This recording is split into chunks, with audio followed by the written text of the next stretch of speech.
Caruurey ku soo dhawaada sheekadii Cali Beenaale. Caruureysan oo wada ogtihiin kanaalkan saa uga barateen sheeko xariirooyin ayaa la soo geliyaa. Beriba maxaa jiri jiray wiil la dhihi jiray Cali Beenaale oo arigoo yar lahaa. Wiilkii been ayuu qorshaystay inuu tuulada u sheego. Tuuladina wuxuu ka dhaadhiciyay inay arigiisa la soo galay. Uu qayli. Markaasay dadka la yaabeen. Dadkii hal mar ay soo kala orteen. Ayagoo dhig la qabto lahayn dadkii tuulada. Markay meesha ugu imaadeen. Maxayba arkeenba waxaanoo been eete. Oo wax dhurwaa Ilaahay uu jirin.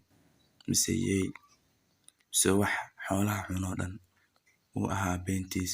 Kii loo imaadeen la arko wax dhurwaa inuu meesha joogo. Yuu ku jawaabay. Aniga waan cidlooday.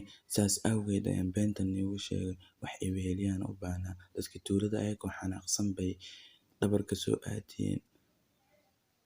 Oo la yaaban cunugan yarka dhagartiisa iyo beentiisa intee la egtay. Maalinkii labaad sidii si la eg ayuu sameeyay.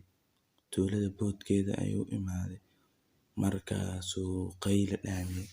War hal isoo gaaro. War arigii yeybaa iga cunaya hal isoo gaaro. Dadkii tuulada waa la soo kala diday waliba zaid. Ayagoo dhig la qabta aan lahayn.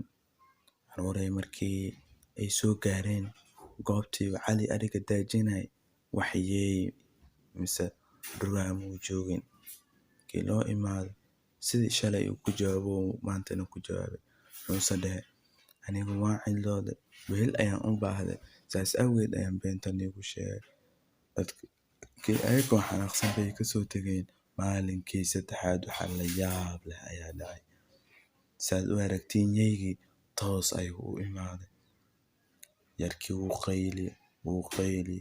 qayli. Tuulada markay dhageysteen qaylidii maxay dhaheen war waxa waa kii Cali Beenaale. Waxa isku murjinina iska daaya.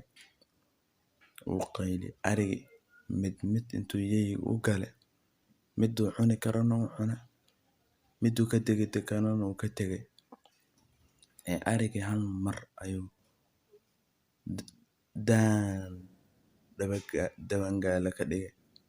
Arigi barkii uu cunay. Arigii ayaa kala firdhaday. Dadkii ayaa mar dambe soo gaaray. Wixii yeyga ariga cunay.